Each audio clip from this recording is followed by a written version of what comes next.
7절 맞습니까?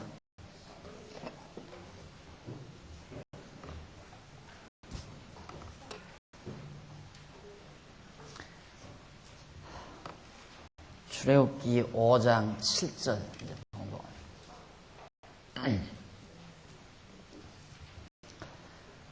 만일 힘이 어린 양에 지지 못하거든 그 범죄를 속하기 위하여 산비둘기 둘이나 비둘기 새끼 둘을 여호와께로 가져가되 하나는 속죄의 제물을 삼고 하나는 번제물을 삼아 제사장에게로 가져갈시오. 제사장은 그 속죄의 제물을 먼저 드리되 그 머리를 목에서 비틀어 끊고 몸은 아주 쪼개지 말며 그 속죄의 제물의 피를 단 곁에 뿌리고 그 남은 피는 단테 흘릴지니 이는 속죄제요. 그 다음은 규례대로 번제를 드릴지니 제사장이 그 범과를 위하여 속한즉 그가 사함을 얻으리라.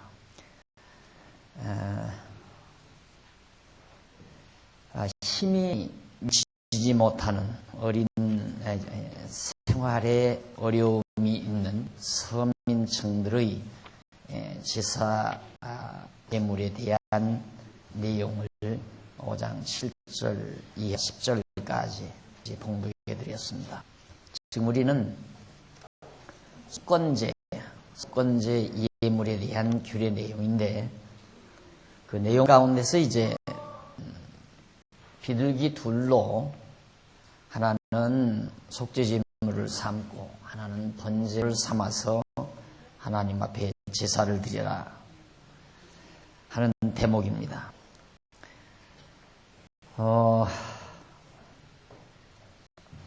그 내용 중에 그 먼저 드리는 8절에 제사장에게로 가져갈 것이요. 제사장은 그 속죄 제물을 먼저 드리되 그 머리를 목에서 비틀어 끊고 몸은 아주 쪼개지 말며 그 속죄 제물의 피를 단 곁에 뿌리라 하는 대목이 나옵니다. 아주 비둘기 한 마리는 무참하게 죽는 그런 대목이고 한 마리는 번제 제물로 번제단에서 그에 따라서 완전히 제물로 태워드리도록 하는 내용이 소개됩니다. 결국 이제 비둘기는 너무 작으니까 다른 건 이제 한 마리 큰 건 한 마리 가지고도 이렇게 드릴 수 있었는데 비둘기는 작으니까 두 마리 가지고 한 마리는 피를 흘려 제물 드리고 하나는 제물로 태워드리도록 그렇게 한 규례를 정한 내용을 우리가 살펴볼 수 있습니다. 그 다음에 이제 635페이지 밑에 하단 부분에 보면 5장 11절로 13절 힘이 못 미치면 고운 가루로 드리는 규례. 들기도 어렵다. 들기 드리기도 참으로 어려운 입장이다. 했을 때는 고운 가루로서 그렇게 하나님 앞에 제사를 드리라 하는 대목이 11절 이하 13절까지 소개됩니다. 만일 힘이 산비둘기 둘이나 집비둘기 둘에도 지지 못하거든 그 범과를 인하여 고운 가루 에바 10분의 1을 예물로 가져다가 속죄제물로 드리되 이는 속죄제인즉 그 위에 기름을 붓지 말며 유향을 넣지 말고 그것을 제사장에게로 가져갈 것이요 제사장은 그것을 기념물로 한 움큼 취하여 단 위 여호와의 화제물 위에 불사를 지니 이는 속죄제라. 제사장이 그가 이 중에 하나를 범하여 얻은 허물을 위하여 속한즉 그가 사함을 얻으리라. 그 나머지는 소제물같이 제사장에게로 돌지니라. 고운 가루로 유향을 넣지 말고 기름도 붓지 말고 그래서 하나님 앞에 한 움큼을 취하여 하나님 앞에 드리는데 제사장에게로 그걸 가지고 가면 제사장은 kum을 취해서 단 위에 뿌리라. 단 위에 불사르라. 나머지는 제사장의 양식으로, 제사장의 양으로 드리도록 되어 있습니다. 이런 구체적인 내용들을, 제물을 드리는 그런 규례들은 모두가 다 하나님 앞에 속죄한 속죄 방법이죠.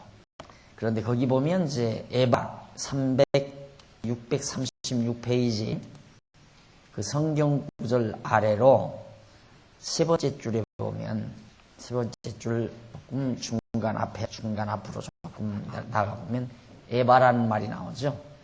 에바는 고체량, 물건의 단위로서 고체량을 단위로, 그 양은 23리터 정도.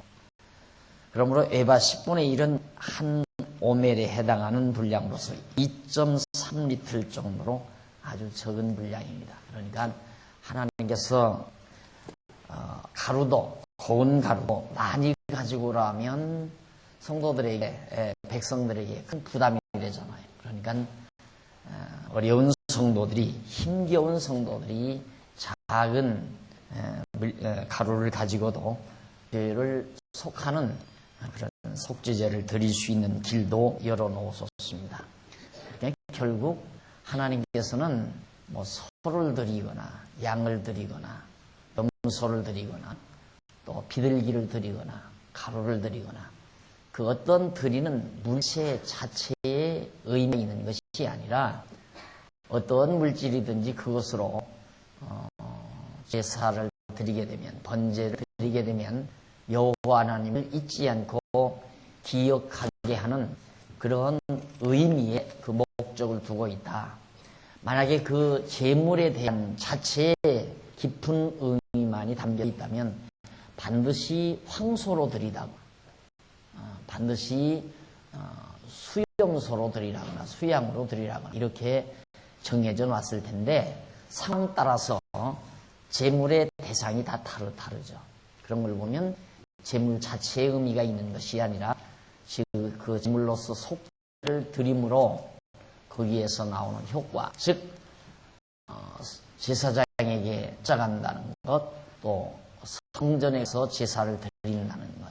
그러므로 지성소에 이름을 두신 여호와의 이름을 잊지 않고 기억하게 하려는데 진정한 의미가 있음을 우리가 발견해 볼 수 있습니다. 따라서 우리가 예수 그리스도께서 이 땅에 오셔서 피 흘려 우리의 영원한 제사를 드리게 된 것도 그 제사드린 그 자체에 큰 의미가 있는 것이 아니라 그 사건을 통해서 하나님 여호와를 우리로 하여금 다시 기억하게 하고 여호와 하나님을 깨달아 경외케 하려는데 진정한 목적이 있다. 그러니까 우리는 우리의 신앙 고백은 그렇다고 그랬죠. 우리는 예수를 그리스도로 믿고 하나님을 여호와로 깨달아 경외하며 산다. 경외하며 섬기며 살아. 이것이 우리의 신앙 고백이었습니다.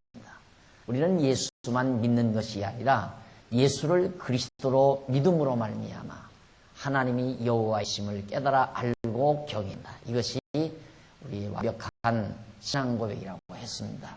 그런데 대부분 예수를 믿는다는 것으로 끝내죠. 대부분의 많은 사람들은, 대부분의 모든 성도들은. 왜 그러냐면 구속이라고 하는 것, 구원을 얻는다고 하는데 그 목적을 두고 있기 때문에 그래요. 그래서 그걸 소신학적으로는 구속사 신학이라고 한다고 그랬어요. 구속사 신학. 이 구원 자체의 목적을 두는 것. 오늘 우리는 구원 자체가 목적이 아니라 그 구속 섭리를 통하여 하나님 여호와가 살아계시다는 사실을 우리에게 깨닫게 해서 여호와를 경외케 하려는 데 목적이다. 결국 우리의 궁극적인 생활은, 신앙생활은 하나님 여호와를 경외하는 데 있다. 예수를 믿음으로 말미암아 하나님을 여호와로 경외한다. 이스라엘 백성들이 소든 양이든 염소든 비둘기든 고운 가루든 어떤 제물로든지 제사를 드린 데 목적이 있는 것이 아니라 성전에 가서 그걸로 제물로서 제사를 드림으로 하나님 여호와 애굽 땅 종되었던 집에서 이끌어내신 여호와 하나님을 잊지 않고 경외하며 섬기게 하려는데 그 목적이다 하는 말과 같은 의미를 지니고 있는 겁니다. 다음 636페이지 중간쯤 보면 5장 14절로 16절 거기 보면 성물을 범하고 속건제 예물을 드리는 그런 규례를 거기서 배웁니다. 여호와께서 모세에게 일러 가라사대 누구든지 여호와의 성물에 대하여 그릇 범과하였거든 여호와께 속건제를 드리되 너의 지정한 가치를 따라 성소의 세겔로 몇 세겔 은혜 상당한 흠없는 수양을 떼중에서 끌어다가 속건제로 돼서 성물에 대한 범과를 갚되 그것에 온 일을 더하여 제사장에게 줄 것이요 제사장 그 속건제의 수양으로 그를 위하여 속하여 그가 사함을 얻으리라 하는 내용이다. 자, 여기서 이제 성물에 대한 범과라고 하는 것은 뭐냐면 예를 들어 하나님 앞에 제사를 드리는 성전 안에서 어떤 기물이라든가 또 제물에 대한 어떤 범과 죄를 저질렀을 때 그걸 속하는 제사 또 드려야 돼요.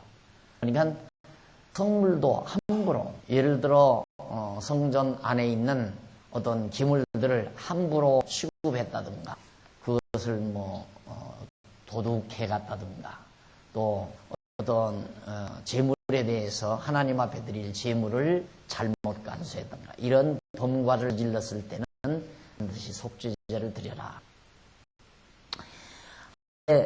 제가 한참 젊은 날 신앙생활할 때 어느 분이 그렇게 지도를 하더라고요.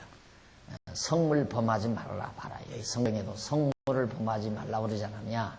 그러니까 교회 재물을 조금이라도 손대면 교회의 재정에 대해서 조금이라도 범죄하게 되면 하나님의 진노를 받는다. 뿐만 아니라 하나님께 드려진 물건을 하나라도 가져가면 안 된다. 교회 물건은 하나라도 가져가면 안 된다. 이러면서 만약에 그거 가져간 사람들은 다 자복하고 그에 대해 대가를 따져서 하나님 앞에 다 회개해야 된다. 그 말을 왜 이제 그 지도자가 교자가 그런 말을 했느냐면 교인들이 자꾸 교인들 걸 가져가니까 교회 걸 자꾸만 가져가니까 그러니까 그걸 못 가져가게 하기 위해서 그건 성물을 범하는 행위다 하는 얘기예요. 그런데 우리 교회 성모님들은 교회 와서 다 이렇게 하고 가져가는 분들도 많더라고요. 또 한쪽에서 얘기를 가져가고 물건을 가져가고 그릇을 가져가고 안 가져가고 또 투정을 하는 분들도 많고 구약시대 같으면 당장 다 저주받을 일이죠. 그래서 나도 저주도 안 받잖아요. 아무 욕심이 있으면 교회 가보겠어요. 왜 못 가져가겠습니까? 갖다 놓는 분이 있고 또 가져가는 분도 있고 그런 거죠. 교회를 위해서 가져다 놓는 분들도 있는가 하면 또 욕심이 많아서 교회 것 물에 또 가져갈 수도 있는 거죠. 그렇다고 해서 그걸로 제사 드릴 필요까지는 없습니다. 가져가는 사람이 좀 양심이 편치는 못할 뿐이지 구약시처럼 성물이거나 지금 이런 것도 다 성물이라고 그러잖아요. 이런 거 다 성물, 성구. 교회에 있는 건 다 성물이라고 말하거든요. 그런데 구약시대에는 모형이라고 그랬어요. 하나의 교육을 위한 유치한 방법의 모형. 그러니까 지금은 여기서 쓰는 이 교탁이나 초등학교에서 쓰는 교탁이나 하등 다름이 없어요. 다만 초등학교 교탁은 여기 거보다 값이 좀 싸다는 얘기죠. 이건 상당히 몇십만 원 나가는 물건이지만 초등학교 교탁은 몇만 원짜리가 될 수도 있는 거죠. 하나 다름이 없어요. 여러분들이 앉고 계시는 모든 의자나 책상도 초등학교 학생들이 교실에서 앉고 있는 의자나 책상과 다름없는 똑같은 성질의 것입니다. 다만 값이 좀 비싸고 편리하게 만들었다. 그 차이뿐이죠. 그러니까 지금은 어떤 것이라도 이 성자를 붙이면 안 돼요. 이 거룩하다고 하는 이 성자를 물건이나 사람이나 어떤 장소 이 장소나 어느 곳에도 거룩하다는 말을 붙이면 안 돼요. 이건 우상적인 개념이란 말입니다. 그러니까 예를 들어서 물건을 가지고 거룩한 물건이다. 또 성인, 성자, 어떤 인간을 성자다. 어떤 한 인간만 성자라고 하면 안 돼요. 차라리 성자라고 하려면 우리 모두가 다 성도, 성경에 성도라는 말은 있죠. 성도, 무리도 호자거든요. 거룩한 무리다. 거룩한 무리. 왜? 머리가 거룩하신 예수 그리스도가 우리의 머리니까 우리는 그의 지체들이란 말입니다. 그러니까 예수 그리스도께서 거룩하기 때문에 우리가 거룩한 무리가 되는 것이지, 박용기가 성인이다, 성자다. 어떤 분이 지난번에 널 와서 어느 교회에 갔다 와가지고 나를 뭐 입에 닳도록 칭찬을 해요. 오랜만에 왔는데. 그래서 저 양반이 분명히 뭘 왔기에 날 저렇게 칭찬하느냐, 무슨 물건을 팔라고 그러는가 했더니만 아니나 다를까. 나중에 실컷 칭찬을 잔뜩 하고, 또 내 동기 영창이 성남 어디에 있다니까, 아, 그 목사님이 성자이다 그러면서 그분도 칭찬하고, 나를 자꾸 칭찬을 해요. 도대체 얼마나 비싼 물건을 나한테 팔라고 저런 얘기를 하나. 아니면 진짜 나중에는 물건을 내놓더라고요. 그런데 성자라고 사람에게, 한 개인에게 성자라고 하면 안 돼요. 그런데 로만 가톨릭에서는 성자라고 하거든요. 테레사 수녀 성자라고 그러죠. 테레사 수녀를 성자라고 해요. 이게 절대 우리 프로테스탄트 개신교 신앙적 개념으로는 절대 한 개인을 성자로 취급해서는 안 된다.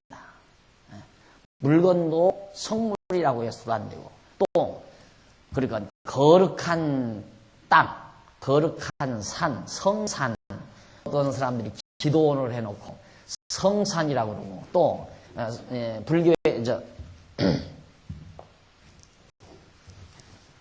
로만 캐토릭에서는 성전, 거룩한 물건이라는 얘기죠. 성자, 그 다음 성지, 따지자, 성지. 땅도 거룩한 땅이고, 사람도 거룩한 사람이고, 물건도 거룩한 물건이고, 성물, 성구, 성물. 이게 전부 다 구교, 로만 캐토릭의 용어들이에요. 이걸 오늘날 우리 개신교가 그대로 받아들여 온 거예요. 그대로 종교개혁 이후에 없애버렸어야 될 것들을 400~500년 흘러오면서 다시 그걸 다 되찾아오는 거예요. 다시. 그래서 다시 요즘 이제 부교와 개신교가 다시 만나잖아요. 다시 형님하고 다시 만난단 말이에요. 그 말은 뭐냐면 그만큼 개신교가 타락하고 부패했다는 뜻이죠. 그러니까 여러분, 절대 우리는 성물이라는 말이나 성자라는 말, 그다음 성지, 여러분들 이 지방에 들어 다녀오시면은 어디 산에다가, 산 같은데 묘 몇 개 써놓고 무슨 순교 성지, 천주교 어디 성지 이렇게 놓고 간판 써붙였잖아요. 그게 전부가 다 인간들을 다 교묘하게 유혹하기 위한 그런 하나의 수법이에요. 이건 다 우상적인 모습. 절대 우리는 그런 말에 속아서도 안 되고 사용해서도 안 된다는 것 꼭 명심하셔야 한다. 구약시대는 다 그랬어요. 구약시대는. 왜? 하나의 모형이기 때문에. 이 모든 것들이 다 영원한 거룩한 하나님 나라의 모형들이기 때문에 그래서 다 사용했지만, 이제는 우리는 모형이 아니라 진짜 우리는 거룩한 성도, 거룩한 성전도 예수 그리스도, 거룩한 무리도 예수 그리스도의 지체인 우리, 그래서 바로 성도, 그 다음 성전도 이런 물건이 집이 성전이 아니라 그리스도의 몸된 교회가 바로 성이다. 그런 데는 성전이나 또한 성전이라든가 성도라든가 그런 말을 붙이지만은 절대 물질이나 인간이나 장소를 성자로 붙여서 사용해서는 안 된다 하는 얘기입니다. 그 다음 넘어가서 637페이지 5장 17절로 19절 금령을 범하고 수양으로 속건제 드리는 규례를 거기서 명합니다. 금령을 범하고서 하나님께서 하지 말라 했는데 그걸 범했단 말이다. 그랬을 때는 수양으로 속건제를 드려라. 그 속건제 드리는 방법은 비슷비슷합니다. 다음 넘어가서 6장 1절로 7절 그 밑에 보면 남에게 죄 짓고 수양으로 속건제 드리는 규례, 인간 상대에게 범죄를 하고 속건제를 드리는 규례가 지금 거기 소개되는데 한번 읽어보십시다. 여호와께서 모세에게 일러 가라사대 누구든지 여호와께 신실치 못하여 범죄하되 곧 남의 물건을 맞거나 전당납거나 강도질하거나 늑봉하고도 사실을 부인하거나 남의 잃은 물건을 얻고도 사실을 부인하여 거짓 맹세하는 등 사람이 이 모든 일 중에 하나라도 행하여 범죄하면 이는 죄를 범하였고 죄가 있는 자니 그 빼앗은 것이나 늑봉한 것이나 맡은 것이나 얻은 유실물이나 무릇 그 거짓 맹세한 물건을 돌려보내되 곧 그 본물의 5분 1을 더하여 돌려보낼 것이니 그 죄가 드러나는 날에 그 임자에게 줄 것이요 그는 또 그 속건제를 여호와께 가져올지니 곧 너희 지정한 가치대로 때중 흠없는 수양을 속건제물을 위하여 제사장에게 끌어올지요 제사장은 여호와께서 그를 위하여 속죄한즉 그는 무슨 허물이든지 사함을 얻으리라. 자, 여기서 남의 그 도둑질했거나 강도질했거나 남의 물건을 부정한 방법 취했거나 했을 때도 속죄돼. 일단은 그것은 불통이 나면 거기다가 5분의 1 더해서 예를 들어서 10,000원짜리 10,000원에 해당하는 물건을 가져갔으면 5분의 1이면 2,000원이죠. 12,000원을 갖다가 줘라. 12,000원의 값이 나가는 것으로 돌려줘라. 그리고 돌려주는 것으로 끝나는 거 아니라 반드시 또 속죄제물을 가지고 하나님에 가서 성전에 가서 제사장들에게 주어가지고 속건제를 드리라. 무엇으로? 흠없는 수양을 가지고 흠없는 수양. 이것은 흠과 티가 없으신 영원한 제물이신 그리스도에 대한 보형이라고 이 말씀드린 바 있습니다. 그런데 신실치 못하다라는 말이 있어요. 거기 보면 638페이지 중간 조금 못 미치면 앞부분에 히브리어가 나오죠. 말라. 그게 신실치 못하여라는 말인데 이는 불충하게 행하여 하는 말이에요. 불충하게. 불의하게 행했다. 또한 늑봉이라는 그런 말, 늑탈했다. 이런 것들이 다 신실치 못하여라는 말이죠. 그러니까 서로 정말 충실하게, 성실하게 서로 취하고 나눠야지 신실치 못하게 불법한 방법으로 취하는 것들은 모두가 제사 대상이다. 속죄의 대상이다. 하는 얘기다. 그래서 그걸 다 갚으라라는 말이 나오는데 639페이지 위에서부터 9째 줄 뒷부분에 보면 이와 같은 속건제 예물을 드리는 규례는 장차 택한 자들의 허물에 대한 값을 대신 배상하여 주실 예수 그리스도의 대속사역에 대한 예표로서의 모형과 그림자다. 그러니까 죄를 보면 반드시 갚아라 이 말이거든요. 갚아라. 그 대가를 갚아라. 그것은 예수 그리스도가 우리의 죄값을 대신 지불하실 것에 대한 하나의 모형이다. 그러니까 예수님은 우리의 죄값을 다 지불하셨다. 지불 안 하고 죄가 정리되는 게 아니라 죄값을 지불한다. 그것은 예수님이 우리의 죄값을 다시 다 지불하실 것에 대한 모형으로 이렇게 여기서 밝혀준 것입니다. 젊었을 때 한 번 목회자가 그렇게 딱 설교하고 나니까 막 그 예배당 앞에 못을 한 주먹씩 가져온 사람도 있고요. 무슨 뭐 나무 토막을 갖다 놓은 사람도 있고요. 하여튼 교회 물건을 가져갔던 사람들이 다 갖다 놔고 수북하게 쌓였다고.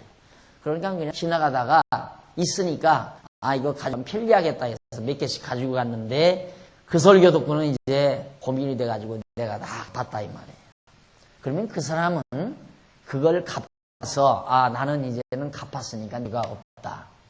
만약에 그렇다고 한다면 그러면 그 사람 죄가 없으면 돈만 있으면 죄를 다 정리할 수 있잖아요. 그것이 이제 바로 로만 캐톨릭주의자들이 천주교 로만 캐톨릭주의자들이 착안해낸 방법이에요. 그래서 그게 고해성사에 사용이 되는데 예를 들어서 성도가 죄를 짓고 다 고해성사를 하잖아요. 내가 어제 밤에 가서 무슨 도둑질을 했습니다. 뭐 어쨌습니다 하고 다 고백을 하면 이제 그 안에서 신부가 거기에 대한 이제 대가를 하도록 그렇게 명령을 합니다. 당신은 그 돈 얼마 더 가져다가 고아원에 갖다가 기증을 해라. 양로원에 갖다 내라. 그러면 이제 예를 들어서 막 10만 원을 도둑질인데 당신은 예를 들어서 뭐 100만 원을 갖다가 고아원에 내라. 그럼 100만 원을 갖다가 고아원에 내고 또 주기도문을 100번을 암송을 해라. 그럼 주기도문 100번을 암송한다. 그러면 이제 죄가 속죄되는 거예요. 이것과 똑같잖아요. 내가 죄를 했는데 예를 들어서 내가 교회 물건을 교회 돈을 예를 들어 100만 원을 내가 탈취를 했는데 그러면 거기에 5분의 1을 더하라고 그랬으니까 120만 원만 갖다 내면 내 죄는 다 해결되잖아요. 그렇죠? 그러면 내 죄가 예수 그리스도의 피공로로 해결될 수 있다는 얘기거든요. 그러니까 돈만 있으면 예수 안 믿어도 다 죄 용서 안 받고 구원 얻을 수 있다는 논리가 형성이 된다 이 말이죠. 그러니까 이 말은 예를 들어서 도둑질을 하지 말고 건전하게 살아서 이 사회에서 도둑 없는 그런 사회를 만들어 가라라고 하는 사회정의 구현의 근본 목적이 있는 게 아니에요. 남의 도둑질에 먹지 사기치지 말아라 강도질해라. 그러면 그럼 박 목사 너는 도둑질해도 되고 강도질해도 된단 말이냐. 제가 말하는 것은 그 차원에서 말하는 게 아니라 성경에서 만약의 경우 남의 물건을 갈취했을 때 그걸 해결하는 방법이 뭐냐. 돈을 5분의 1 더, 그 액수의 5분의 1을 더하고 또 제물을 드려라 이 말이에요. 그것은 예수 그리스도가 우리의 죄를 대속해 주실, 우리의 죄값을 지불하고 우리의 죄를 용서해 주실 것에 대한 모형이었지. 이런 규례들이 사회정의를 위한 하나의 룰로 적용될 수 있는 성질의 것이 아니다 이 말이에요. 성경이 말하는 것은 사회정의를 목적으로 하는 게 아니다. 뭐가 목적이냐 그러면 이스라엘 백성들이 인간이니까 이 성전 여기에 이제 여호와 이름을 두시라고 그랬어요. 여호와 이름. 그러면 100년이고 200년이고 역사가 계속 진행이 되는데 세월의 흐름과 더불어 사람의 기억력은 한계가 있단 말입니다. 인간의 기억력이라는 거예요. 그리고 인간이라는 것이 직접 경험한 자와 그 다음 경험한 것을 전해 들은 자와 이 자꾸 농도가 달라요.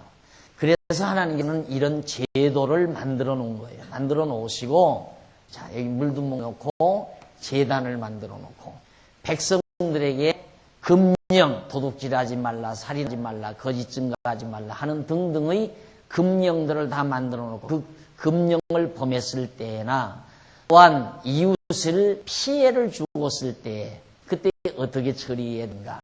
그때는 갚을 건 갚고 그 대신 갚는 것으로만 끝내는 것이 아니라 반드시 죄물을 가지고 여기 와서 제사를 드려라 말이에요. 그래야 죄가 용서된다.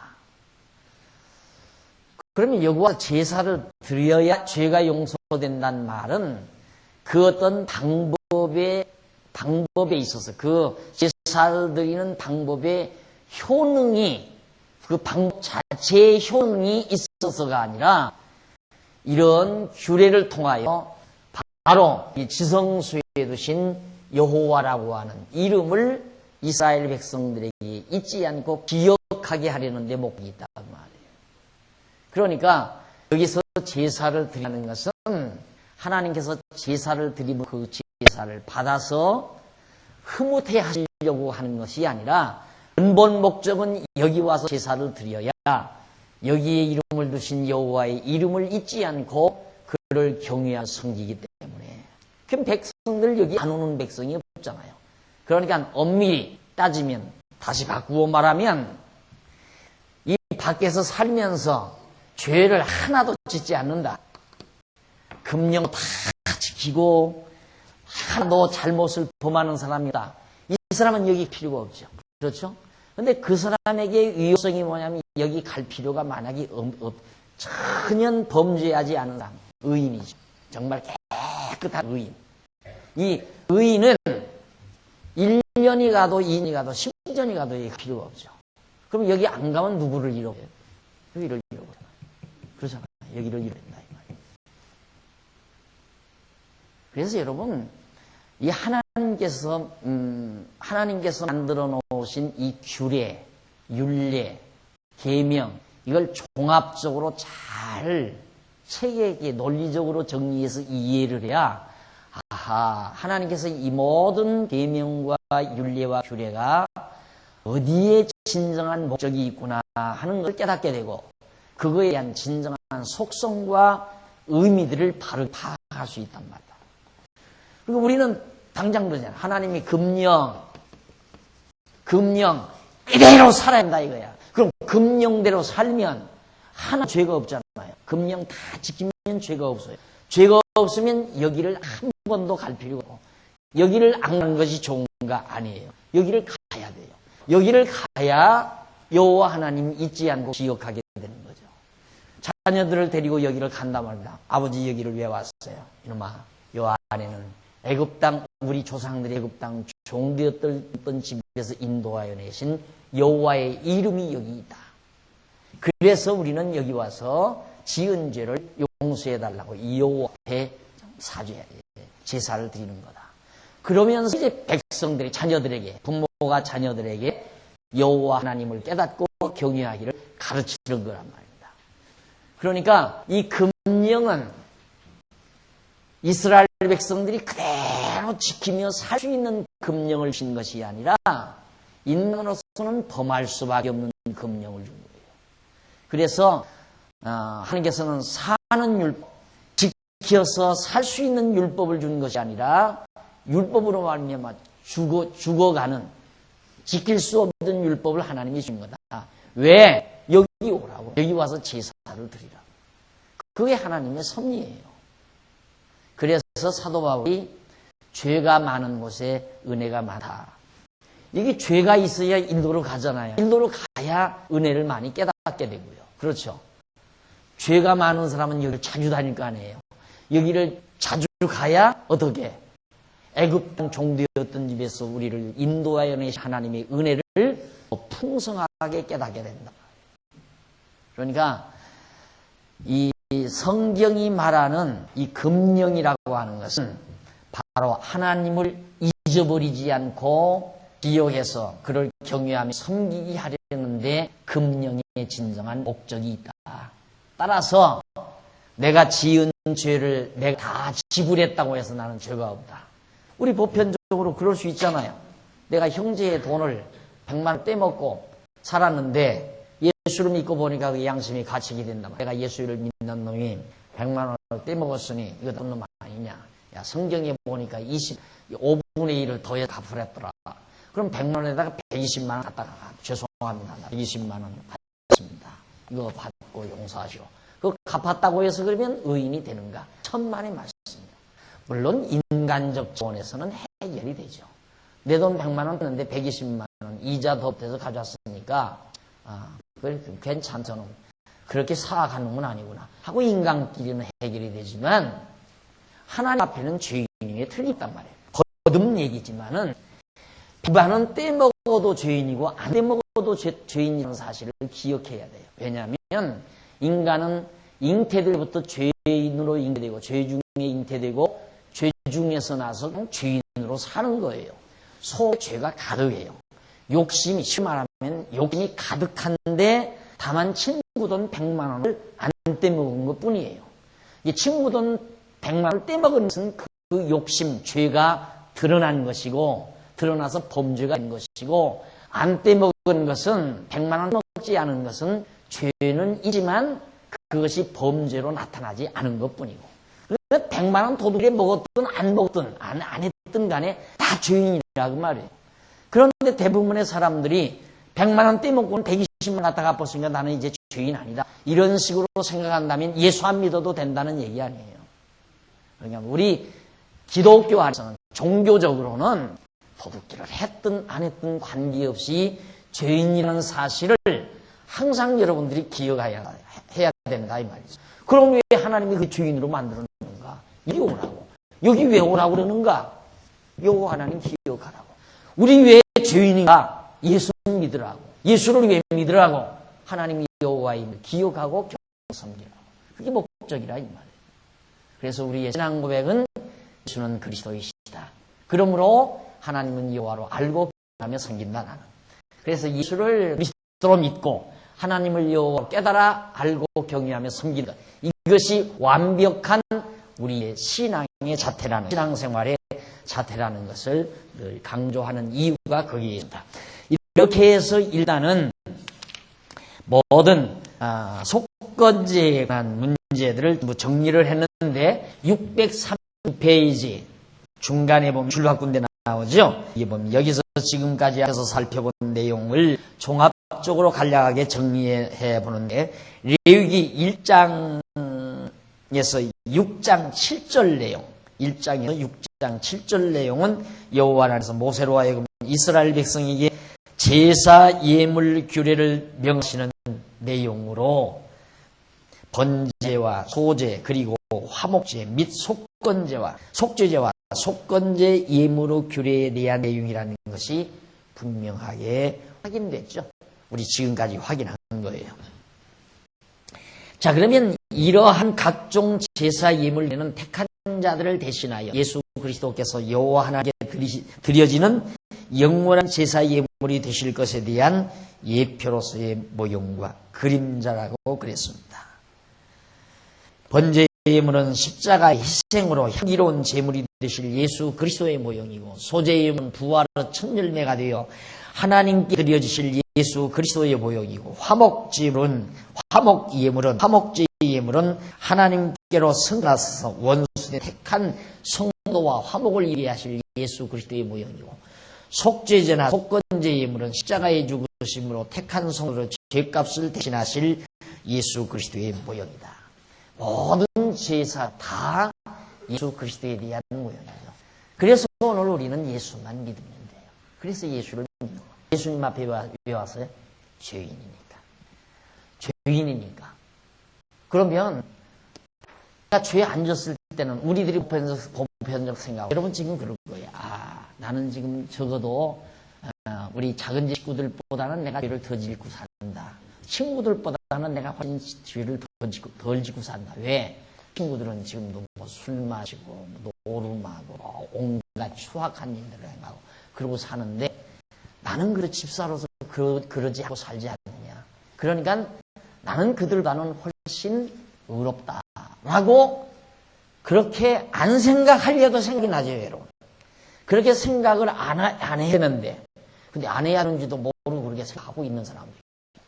나는 그래도 믿지 아니하는 친구들보다 내가 훨씬 의롭다라고 그렇게 생각. 왜? 주일날 교회 가서 예배 드리고 술도 안 먹고 제사도 안 드리고 담배도 안 피우고 그래도 비교적 경건하게 살지 않느냐. 그러니까 난 훨씬 친구들보다는, 막 사는 친구들보다는 내가 의롭다라고 생각할 거란 말입니다. 그게 얼마나 커다란 착각입니다. 만약에 그렇다면 예수를 믿었다 안 믿었다 해도 돼요. 그러니까 내가 예를 들어서 나쁜 일 했을 때는 예수님을 믿고 와서 다 정리하면 끝나요 이제. 그 다음에 안 믿어도 되잖아요. 내가 죄 안 질 때는 안 믿어도 되잖아요. 뭐하러 예수를 믿어요? 죄 안 짓는데. 나 의롭게 내가 사는데 예수를 왜 믿느냐 이 말이죠. 천만의 말씀. 아까 말씀드렸지만 내가 도둑질을 했든 안 했든 거짓말을 했든 안 했든 나는 여전히 죄인이라는 것. 거짓말하고 도둑질하는 것은 속에 있는 죄가 행동으로 그냥 드러난 거예요.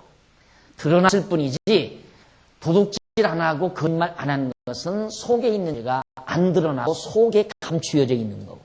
그러니까 속에 있으니까 죄지예요. 어쩔 수 없이 우리는 죄인이란 말입니다. 그러니까 이 죄인이기 때문에 우리는 절대 영원한 성적이 되시는 예수 그리스도를 떠나서는 살 수 없어요. 그리스도 곁에 살아야 돼요. 성전 되신 그리스도의 몸이 돼서 살아야 한다 이 말이에요. 예수님의 그리스도의 지체가 되어서 떠날 수 없잖아요. 머리 대신 주님의 지체에서 우리가 떨어지면 죽는데 머리에서 떨어지면 몸이 있잖아요. 전부가 다. 그러니까 우리는 그리스도와 함께 그리스도 안에서 살아야 하는 것은 죄인이기 때문에. 그래서 예수님이 내가 온 것은 의인을 부르러 온 것이 아니라 죄인을 부르러 왔다. 죄인을 부른다 이 말이에요. 그러니까 우리가 예수님 앞에 온 죄인이기 때문에 왔지 의인인데 온 것이 아니라 말이다. 그런데 자꾸만 이 알미니안주의자들, 소위 감리교나 성결교회 통의 교회 지도자들은 비교적 하나님께서 이렇게 생각하는 거예요. 이렇게 사람들이 있는데 물이 이렇게 물속에 빠졌다 이거예요. 그런데 이 사람은 덜 빠졌잖아요. 이 사람은 많이 빠지고 이 사람은 한 분절쯤 빠지고. 그러니까 하나님은 가능하면 이런 사람을 구한다 이거죠. 인간은 타락했어도 많이 타락한 사람, 조금 적게 타락한 사람, 아주 적게 타락한 사람. 이렇게 적게 타락한 사람을 하나님은 찾는다. 이런 얘기예요. 천만의 말씀. 우리 성경은 아예 이렇게 그냥 퐁당 빠져 죽어버린 인간이 폭 빠져서 죽어버린 인간. 너나 할 것 없이 완벽하게. 그러니까 만약에 감리교나 성결교에서 말하는데 이렇게 덜 빠진 사람이 자기의 능력으로 정말 예수 그리스도를 붙들고 구원을 얻는다고 생각하면 그건 자기의 공로를 인정하는 얘기죠. 인간에게 조금이라도 의의가 있다는 얘기입니다. 이 원리를 몰라서요. 이 원리를. 하나님께서 무엇 때문에 성전 만들어놓고 한 지파를 제사장 주어서 이 성전에서 제사를 드리게 만들고 또 율례와 규례를 주어서 율례와 계명을 주어서 율례와 계명을 범하게 되면 그 죄를 해결하기 위해서 여기를 오게 만들었는가. 그러니까 결국은 율례와 계명. 계명은 모법이라고 그랬어요. 모법이고. 율례는 이제 세법이고. 계명 중에는 이제 율례에 대한 모법도 있고, 규례에 대한 모법도 있고, 모법도 있고. 규례는 제사 규례가 성전 규례, 제사장 규례, 제물 규례, 이 규례들이 제사 드리는 규례죠. 근데 이 계명에는 규례에 대한 모법도 있고, 율례에 대한 모법도 있어요. 율례는 뭐냐? 성도와 성도끼리, 백성과 백성들끼리 살아가면서 서로 금해야 될 생활법이에요. 쉽게 말해 도둑질하지 말든가, 뭐 거짓말하지 말라든가, 거짓 증거하지 말라든가 이런 등등의 내용들. 그러니까 이런 계명과 율례를 범하면 규례를 통해서 해결하라 이 말이거든요. 그러니까 율례는 정죄, 죄를 만드는, 죄를 정하는 규례고, 죄를 정하는 율례고, 규례는 죄를 사죄하는 기능이에요. 율례는 정죄하는 기능이고, 규례는 사죄하는 기능이란 말입니다. 그러니까 율례를 통해서 죄를 정해가지고 규례로 죄가 해결되도록 하신다. 그러면 용서해 줄 바에야 정하지 않으면 되잖아요. 그렇죠? 용서해 줄 바에 죄를 아예 안 정하면 되지 않느냐 이 말입니다. 그러니까 예를 들면 아버지가 자녀들이 잘못했을 때 잘못했다고 야단을 친다 이 말이죠. 그 야단을 치고 다음에는 용서해 줘요? 야단 치고 용서해 준다 이 말이죠. 그러면 용서해 줄 바에야 처음부터 야단을 안 치면 어때요? 안 그래요? 너희 놈 그럼 왜 그렇게 나쁜 짓을 했어? 하고 야단을 치고 나서 그 다음 아버지가 용서해 준다 이 말이에요. 그럼 야단 용서해 줄 바에 처음부터 야단을 안 치면 어때요? 그러면 왜 아버지는 아들이 잘못했을 때 야단을 치고 그 다음에 용서해 주는가? 그것이 잘못된 것이라는 걸 깨닫게 하기 위해서 그러잖아요. 너희놈아 그건 잘못된 거다. 그걸 깨닫기 위해서 야단을 치고 그 다음 나중에 용서는 해주잖아요. 하나님은 그러면 왜 죄를 정해놓고 용서해 주는 걸까?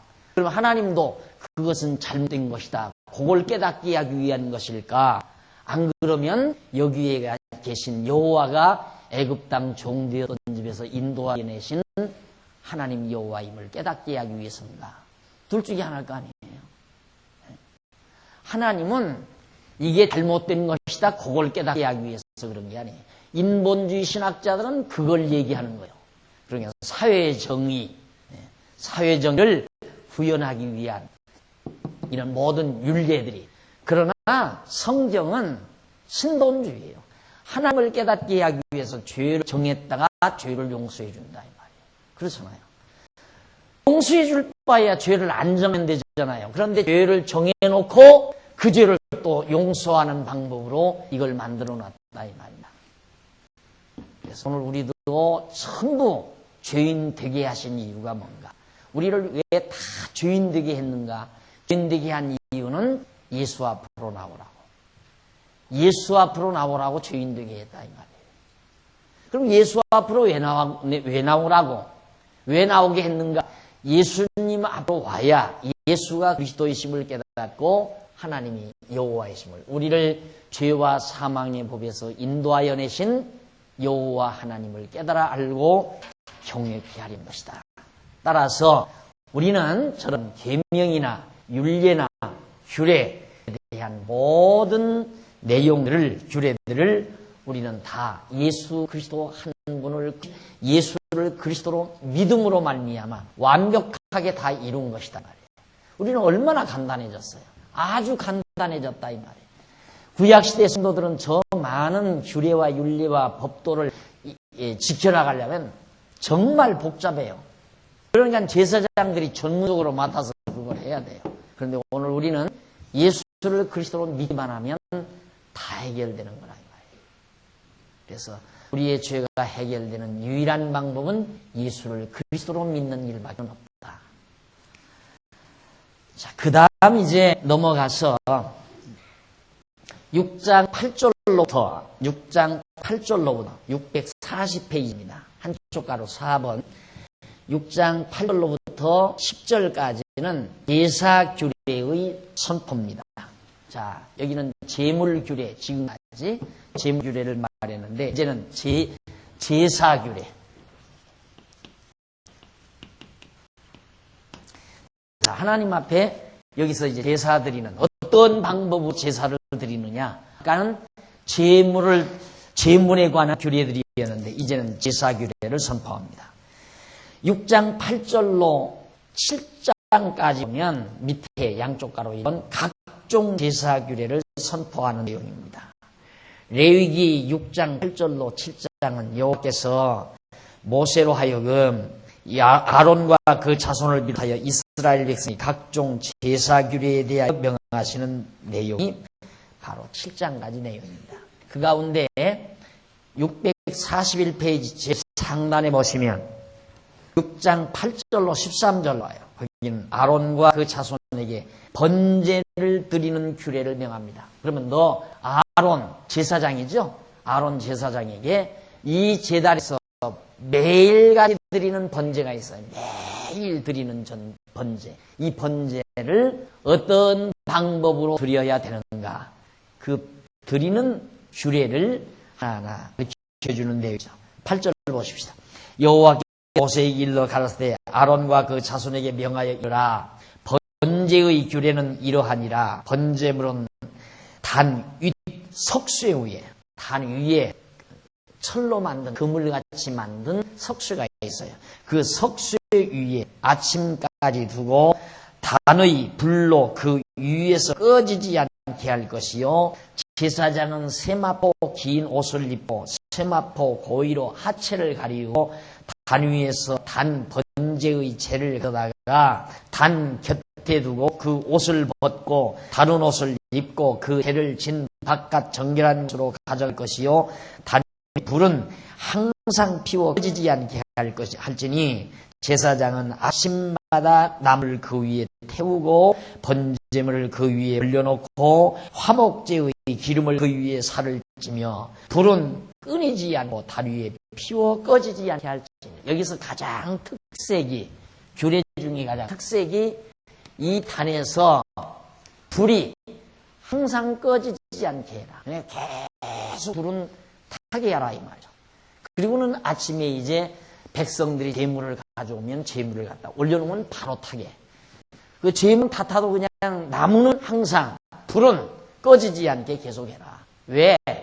그 이유는 역시 이 불이, 제단의 불이 꺼진다고 하는 말은 백성이 정죄받아 죽어버린다는 것 똑같아요.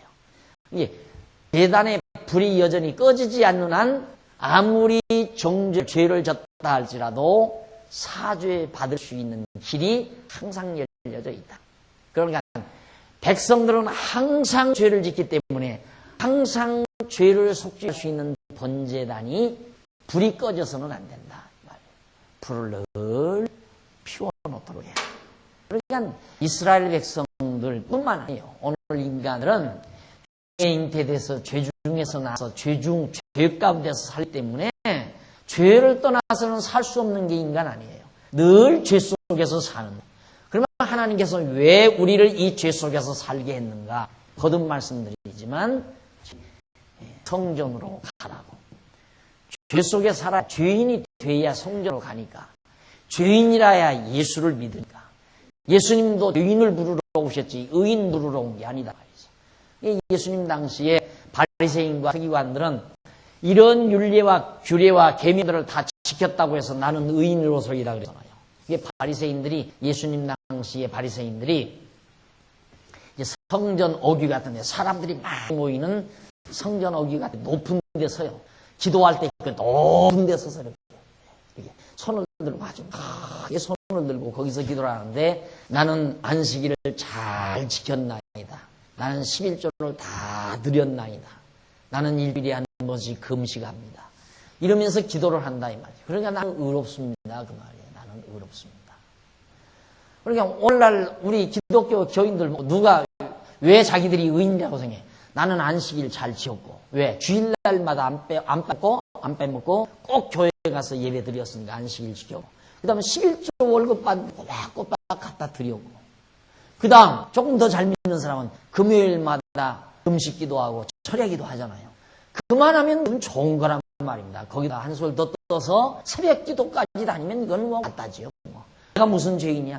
11조 잘 냈지, 안식일 잘 지켰지, 금요일날 금식하고 철야기도 했지. 그리고 새벽마다 새벽기도 다 했지. 그만하면 완벽한 신앙이 아니에요. 또 지도자들이, 교회 목회자들이 전부 그걸 강조하라.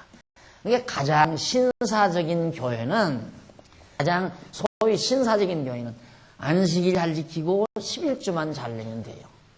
그러니까 그냥 수요일날 안 먹어도 괜찮아요. 수요일날 좀 빼먹어도 괜찮고 그 다음 주일날 오후 찬양 예배 참석 안 해도 돼요. 그러니까 주일날 나와서 잠깐 11조 갖다 내고 그리고 그저 가족끼리 승용차 타고 놀러가도 상관이 없어요.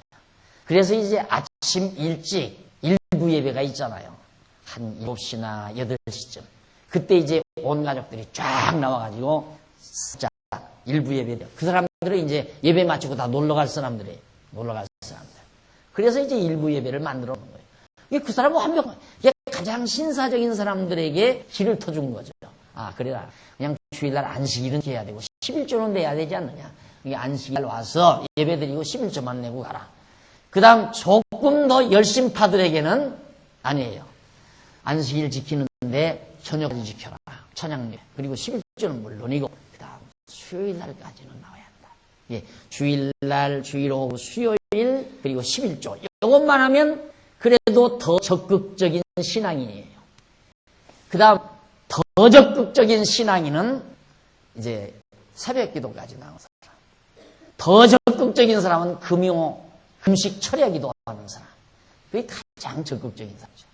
그러니까 가장 적극적인 사람은 안식일 지키고 오후도 보고 수요일도 나오고 새벽마다 나오고 그 다음 금요일 금식하고 철야 기도하고 그리고 더 적극파들은 한 달에 한 번씩 기도원에 가서 한 주간씩 그냥 계속 며칠씩 기도원에 가서 산기도하는 사람.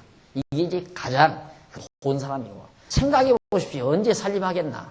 주일날 온종일 그 다음 수요일날 나와야지. 그 다음 금요일 철야 기도해야지. 새벽마다 나와서 또 해야지.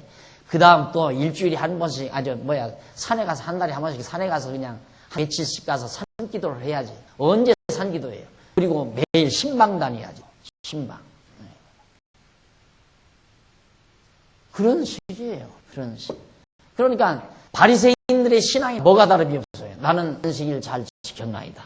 나는 11조 잘 냈나이다. 금요일마다 한 번씩 금식했나이다. 이렇게 신앙을 자랑하니까 바리새인들이 자랑하니까 예수님께서 나는 의인을 부르러 온 것이 아니라 죄인을 부르러 왔노라 그 말이에요. 병든 자야 의원이 있을 때 있다. 죄인이라야 예수님이 필요하지.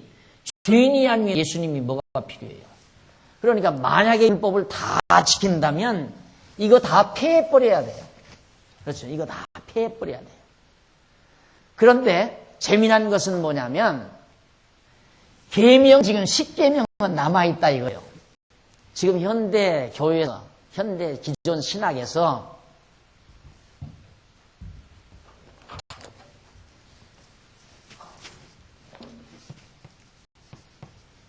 계명 중에 1에서 4계명까지 5에서 6계명까지 이것은 바로 규례로 나와요.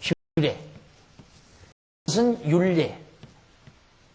계명의 1계명에서 4계명은 규례의 모법이고 5계명에서 6계명까지는 율례의 모법이에요. 그러니까 5계명에서 6계명까지를 치밀하게 풀어서 세법으로 만들어 놓은 걸 율례라고 그러고 1계명에서 4계명까지의 계명을 치밀하게 하나님 섬기는 방법이거든요. 그걸 치밀하게 만들어 놓은 세법을 규례라고 그래요. 그런데 재미난 건 규례도 폐하고 율례도 폐했는데 계명만은 남아있다. 이러고 가르친단 말이에요. 그러니까 계명과 규례와 율례가 뭔지도 지금 모르는 상태에서 그렇게 만나요. 아니 이게 폐해졌으면 이거 폐해져야죠. 그렇잖아요. 이게 다 묻어져 있는 건데. 그런데 또 재미난 건 뭐냐면 10계명 남아있다고 찬송 뒤에다가 10계명은 붙여놓고 그걸 꼭 지키라. 그래놓고는 또 이게 성전이라는 거예요. 이게 성전. 10계명 지키면 성전도 필요 없잖아요. 이거 다 지켰는데 성전이 뭐 필요가 있어요. 제사 드릴 필요가 없는데 내가 바리새인들 마냥 나는 11조를 잘 드리고 안식일도 잘 지키고 금식도 잘 했나이다. 일주일에 한 번씩. 그러니 나는 의인으로소이다 하는데 의인이 성전에 무슨 필요 있느냐 이 말이에요. 그리고는 또 예배당 지어놓고 성전이래요. 그러니까 뭐가 하나도 맞는 게 없어요. 뭐 하나가 맞는 게. 그러니까 그 말은 뭐냐면 지도자들이 머리가 정리가 안 돼 있다는 얘기예요. 죄송한 얘기지만 머리가 정리가 안 돼 있다 이 말입니다. 아는 것이 정리가 안 돼 있다 이 말이에요. 그러니까 듣는 사람인들 뭐가 정리가 되겠어요? 정리 안 된 사람의 머리로 가르치는 것을 백날 천날을 들어도 정리가 안 돼요. 절대. 그러니까 하나님께서 저처럼 정말 규례와 율례와 계명을 만들어 놓으시고 결국 섭리하시는 이유는 성전에 와서 여호와 하나님 경외하며 섬기는 걸 깨닫게 하기 위해서 만들어 놓으신 것 말입니다.